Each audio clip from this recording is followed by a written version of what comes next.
Duffey and Judd on Score North and ScoreNorth.com.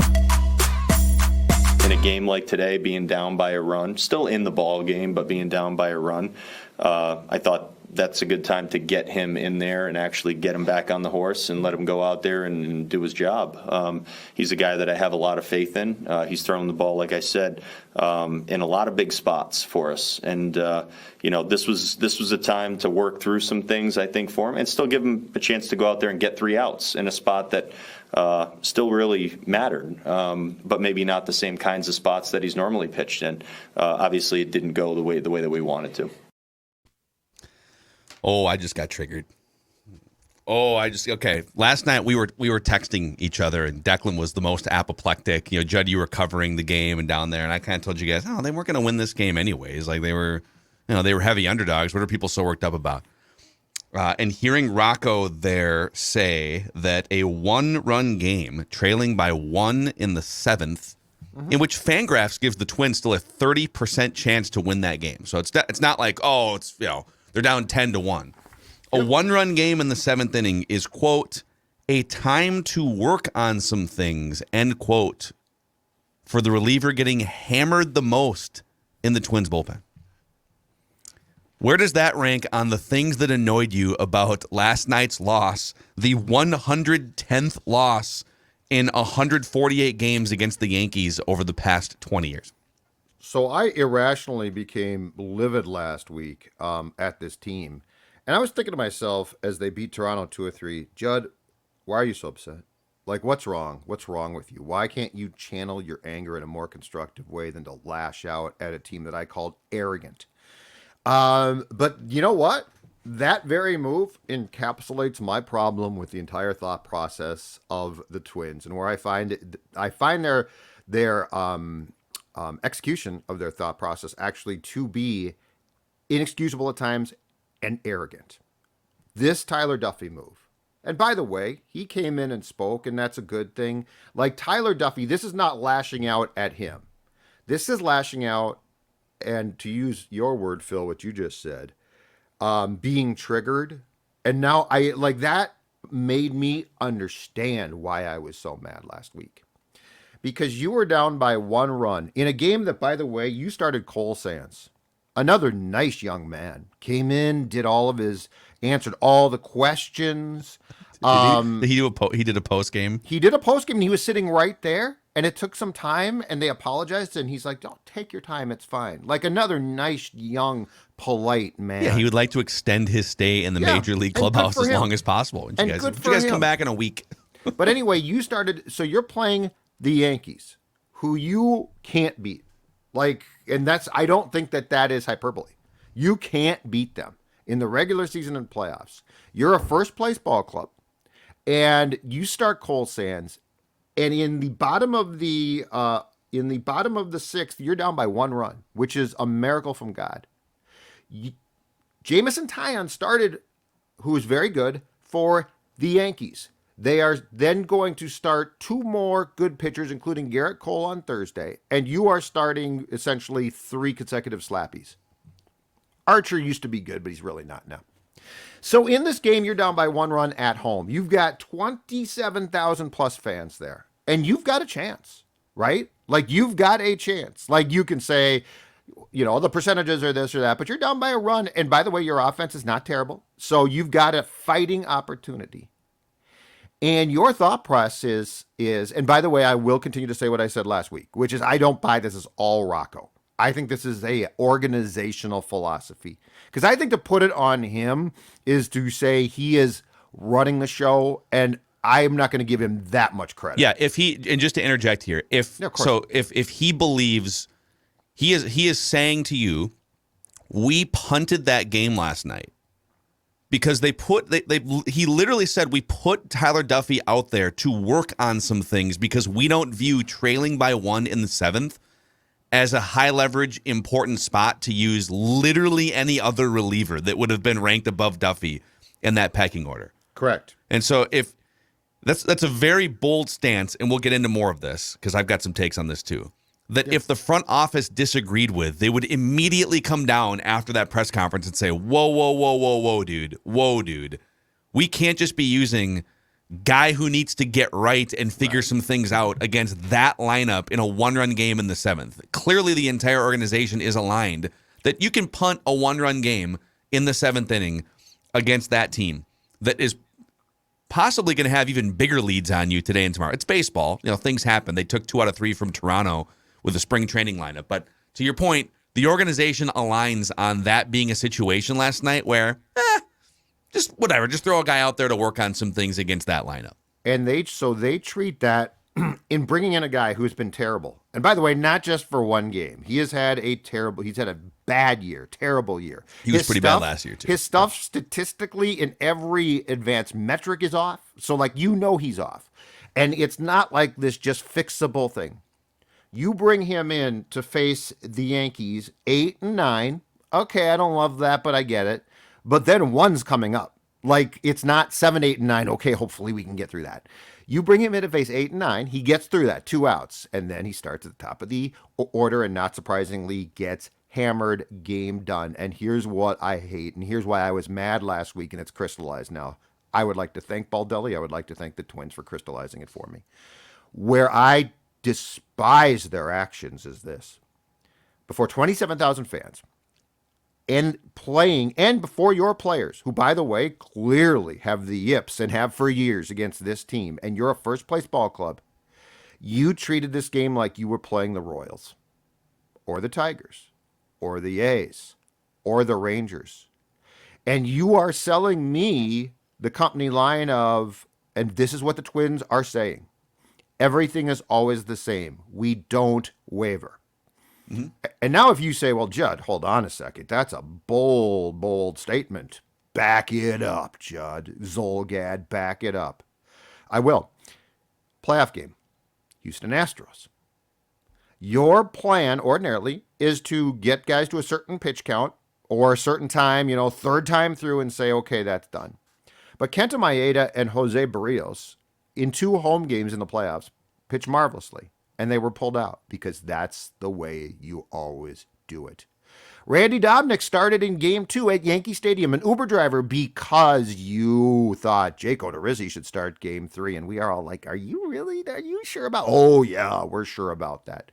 The arrogance, the hubris, and the lack of understanding of how human beings feel about things. And I'm talking everyone from the players in the dugout to the fans in that stadium, who you basically force-fed a bleep sandwich last night as a reward for coming out. The lack of understanding how the human brain thinks, because you think your brain is so smart, drives me crazy. And that's why I was so mad last week, and I'm glad I can articulate it now, I think better.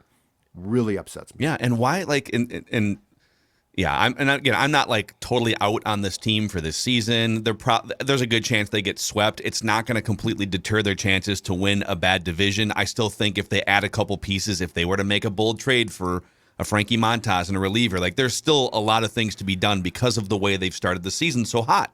So I just want to preface by saying that.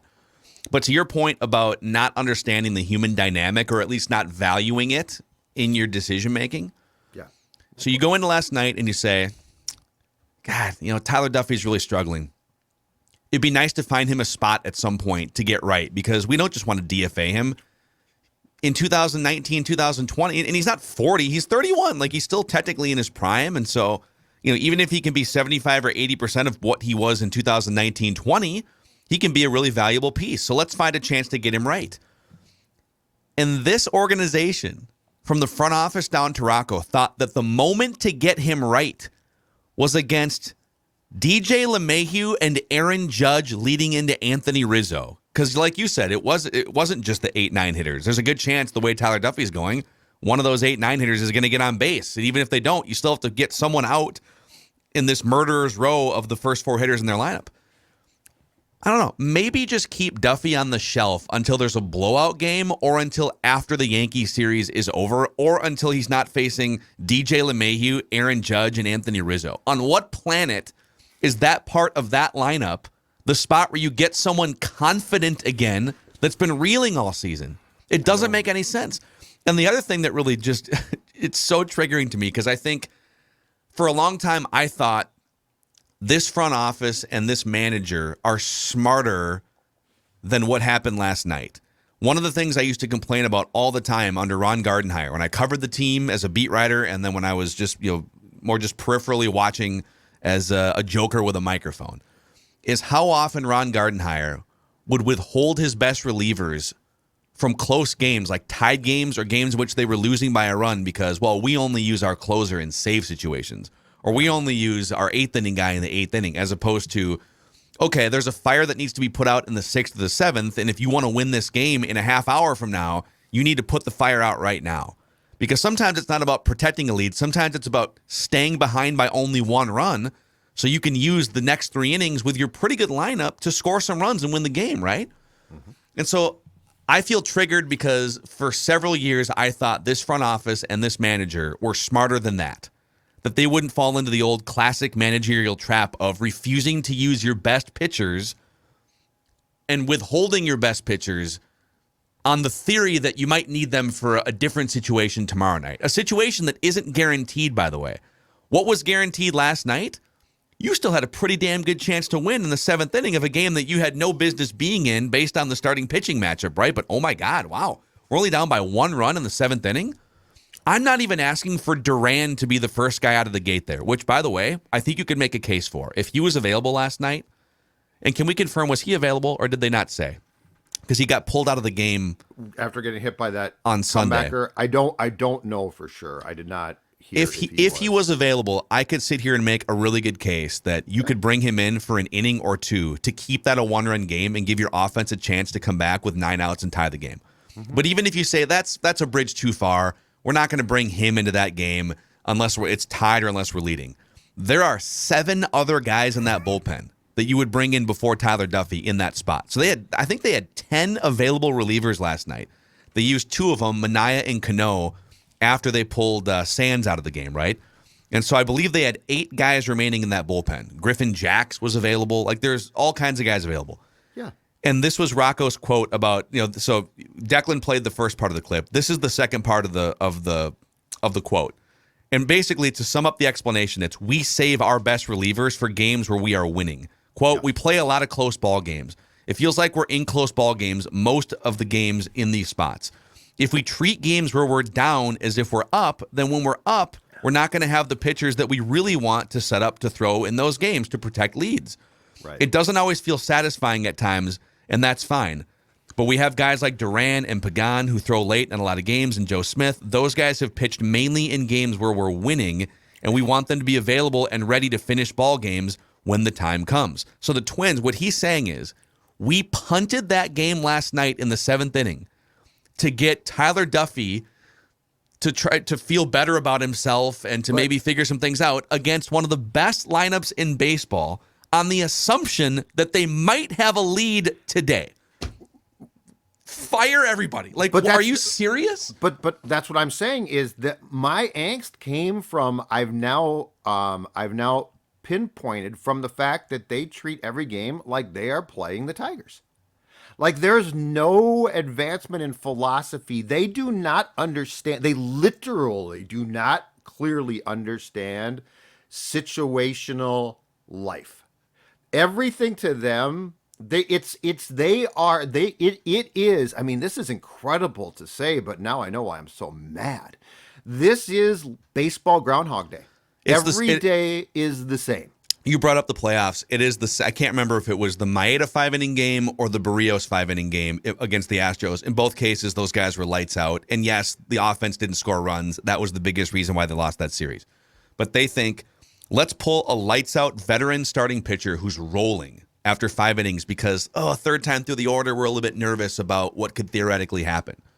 To bring in a young pitcher that has basically zero experience in those situations, Cody Stashak, right?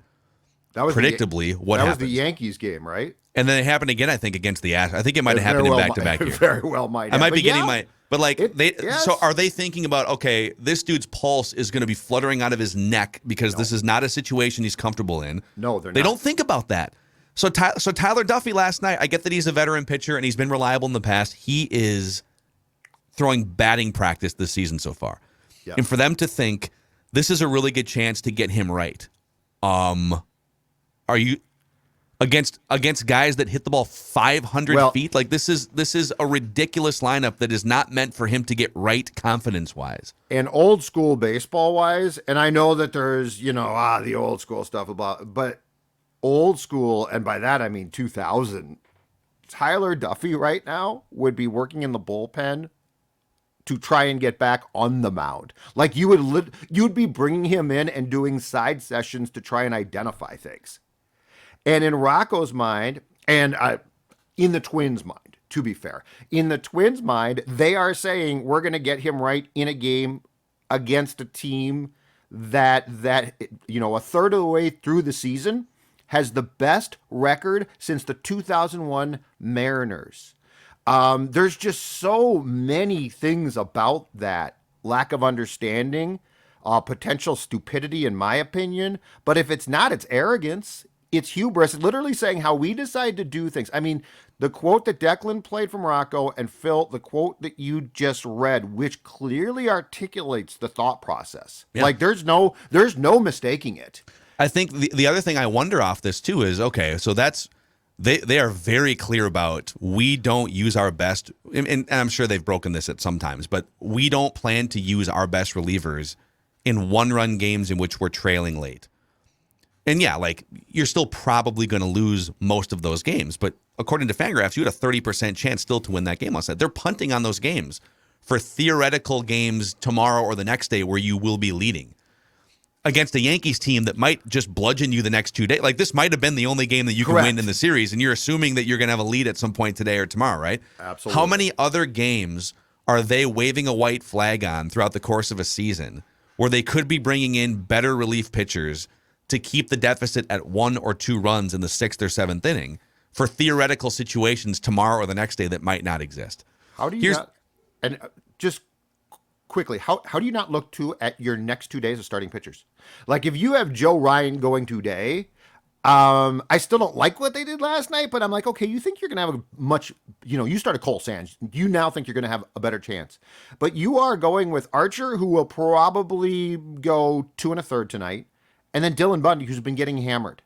So to me, last night was the football team at the end of the first half. You threw a Hail Mary pass, and it's caught on the 10, and there's time for 1 snap left, and you take a knee. It's like, hold on a second. You just completed that pass. Like you're down by 1 run, and Cole Sands started. Yeah, dude, it's amazing. Now, here's the good news. If you're a frustrated Twins fan, Underdog Fantasy allows you to fade the Twins. So let's say you're just, you're rooting for the Twins, but if things don't go the right way, maybe you want to capitalize on it. Well, I'm looking at the Pick'em section of the Underdog Fantasy app right now. If you think Aaron Judge is going to go over 1.5 total bases tonight, or Giancarlo Stanton over 1.5 total bases, or maybe you think it's going to be a short outing for Chris Archer, 73.5 pitches tonight. Yeah, you can go on the Underdog Fantasy app, enter the promo code SCORE, and get up to $100 matched on your first deposit. Plus, you can help us, and you can get the best of both worlds, the easiest and most fun way to get a sweat on games, boys. So easy, Judd can do it. It's great. Mm-hmm. I'm looking right now. Go do it. Under Pick'ems. Pile up, baby. Here we are. So, all right, Declan, as a season ticket holder yourself, what are like the 2 or 3 things that annoyed you the most watching yet another Twins Yankees debacle? That it's a self-inflicting problem. They from the jump, starting Cole Sands, said we're going to punt on this game.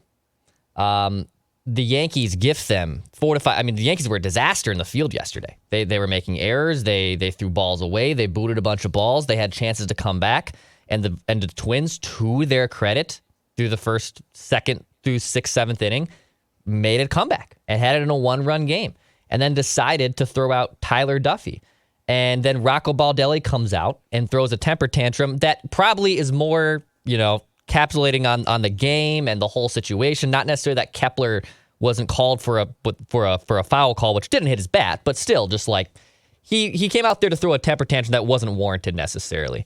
And I just don't understand how for basically 18 to 20 years, you can't luck in to beating this team.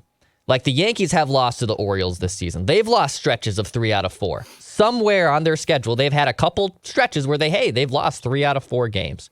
And the Twins are without every viable option basically in their starting rotation. But Joe Ryan is sitting there. Joe Ryan is healthy, and at least presumed he is healthy. And you start Cole Sands, and then today you get Chris Archer. The next day you get Dylan Bundy. 28,000 people finally show up to watch a damn game, and you punt on it.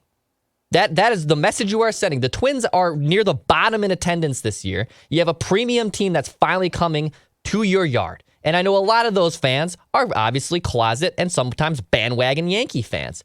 But at the same time, you have a team that's worthwhile to see. It's not seeing the damn Tigers or Royals for the 100th time, which it seems like they've been playing them all season long. You have a quality team, and you trot out Cole Sands to your fans in a fan base that's already kind of pissed off and already annoyed at a team that has lost 18 consecutive games.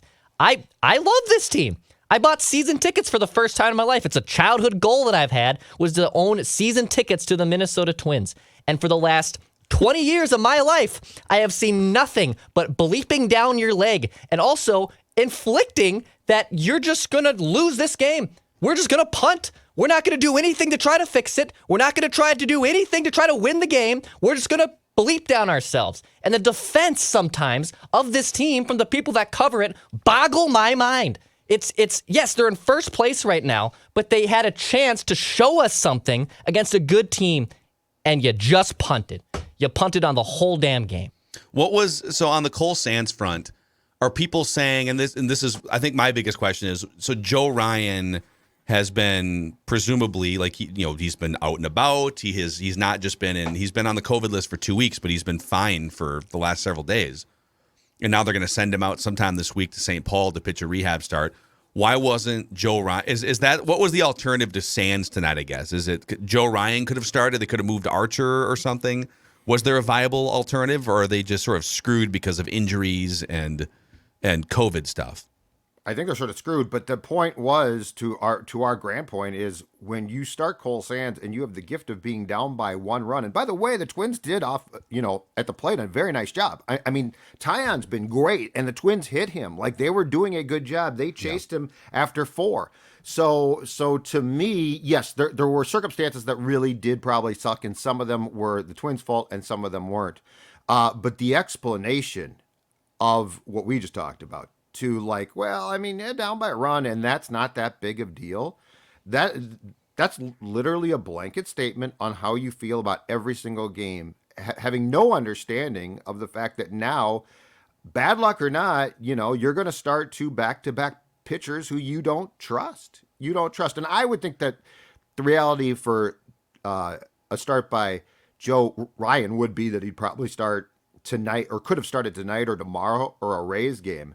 But I'm just more baffled by the fact that they brought in a struggling pitcher to get some work, essentially down by 1 run to a team that they mentally have massive problems beating, and had a chance, to your point, Phil, to beat them. So are they presumably not going to use Joe Ryan until after these Yankees-Rays games are done? Well, they're going to give him a rehab start this week at some point, so do the math. I mean, I'm sure they're hoping he throws 70 pitches. My guess is he doesn't pitch till in the big leagues till next week. Why, and I asked this with Royce on the Royce episode, why couldn't he, if he was out, so Declan, using your insider sources here, so Joe Ryan has been like out and about, like he was at a restaurant or something. Yeah. Like when was he spotted out? Friday. Okay, Friday. so Thursday, Friday, and maybe even days before. I don't know. He clearly couldn't be in Toronto, maybe because he's unvaxxed, right? But he's not like in lockdown. No, he's not. So Thursday, Friday, can he throw a sim game on Friday at Target Field or somewhere? Go throw 50 pitches or something, and then be ready to throw 75 pitches against the Yankees or the Rays? That's what I asked. What are they doing? Well, it's so weird. You're also you're alienating and putting your best pitcher in a corner where he's now fighting against the team. Like he's probably pissed. He wants to throw. I'm gonna imagine that Joe Ryan wants to be out there, right? And he hasn't pitched since I think the 23rd of May. So yes, he hasn't thrown in a game in now almost 3 weeks. But I mean, dude, you're probably playing catch somewhere. Like, I think he's probably been to Target Field to do something after being out of the lockdown. But I know he's out in public. I know he's healthy. And he, from what I have been told, is fine. And yes, he couldn't go to Toronto because basically he was unvaxxed. But he could have pitched tomorrow. Or yesterday, excuse me. He could have pitched to open this series. And they chose not to. They started Cole Sands. It's equivalent of the Randy Dobnak situation all over again to me. What'd you guys think, real quick, of we'll get to write that down, predictions and accountability session, the timing of Rocco's ejection in the bottom of the 7th? I think, first of all, Max Kepler swung at that pitch. If you they did the sort of the sideways, camera thing, and like his bat definitely broke the plane. So whether he fouled the pitch off or whether it was just a swinging strike, like it was strike one. The strike zone was definitely all over the place, and the Twins were getting screwed in a couple spots. Yeah. But I kind of felt to me like just frustration of, the Yankees just hit a 3-run homer, and I'm kind of pissed at the umpires, and now I'm gonna show some emotion for my team. It felt a little manufactured to me. Yeah, didn't feel authentic at all. I agree completely, and I think he was he was mad that Kepler. I don't think he was mad Kepler swung so much as they called it a foul ball because it wasn't even close. It wasn't even close to a foul ball. And Polanco was on first base, right? So he could have gotten to second base. My guy could have gone to second base. That's but right. I think he was mad. I wonder if he was mad too because deep down in his baseball heart, he had to know putting in Duff was just a disaster. I wonder if he didn't agree with it because there was definitely pent up frustration there. I think the strike zone played a role, but the thing that I would love to know, and this would take a ton of work, and I don't know that you could actually unearth the answer to this question, though, is I would love to know how much everybody's on board with a thought process that makes no sense. And look, I'll go back to what I said last week. Molitor is partially gone now. It's obvious because he said, gentlemen, you baseball-wise don't know what you're doing. I do. Like, I'll listen to your advanced metrics and stuff, and that's all great. But I think the more we see this unfold, Rocco is being puppeteered at times. I mean, he played the sport. He cannot be dumb enough to think that bringing in Tyler Duffey is a great move. At some point in time, he has to at least privately, right? Break off and think. I don't know. And think, what are we doing? He's a different dude. He's a he's a different dude. He's different than like your classic baseball player, and that he's had all these crazy injuries. Sure. But the Duffey he's got a different personality. But the Duffey thing pushes common sense off the cliff to me. Like I'm with you on his career prematurely, unfortunately, came to an end because of a weird medical circumstance. I'm with you on that one. But doesn't the Duffey thing last night push common sense to a cliff and right off that cliff? No way everybody in that franchise last night said, the Duff man's coming in and he's going to shove against the Yankees. This is a get right now. I don't think they thought he was going to shove against the Yankees. They didn't. Rocco said this is a get right.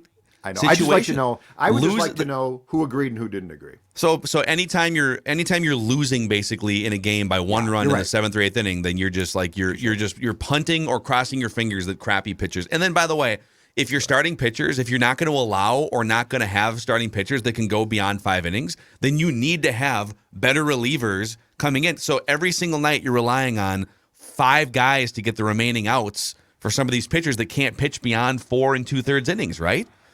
And so, anyways, we could rant about this all day. And there's still 2 more Yankees-Twins games. And if the Twins win 9-1 today, we'll celebrate it tomorrow on the show. Maybe Judd won't.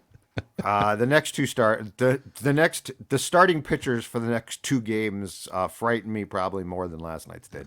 All right, let's take a pause here. We'll get to write that down, predictions, and an accountability session.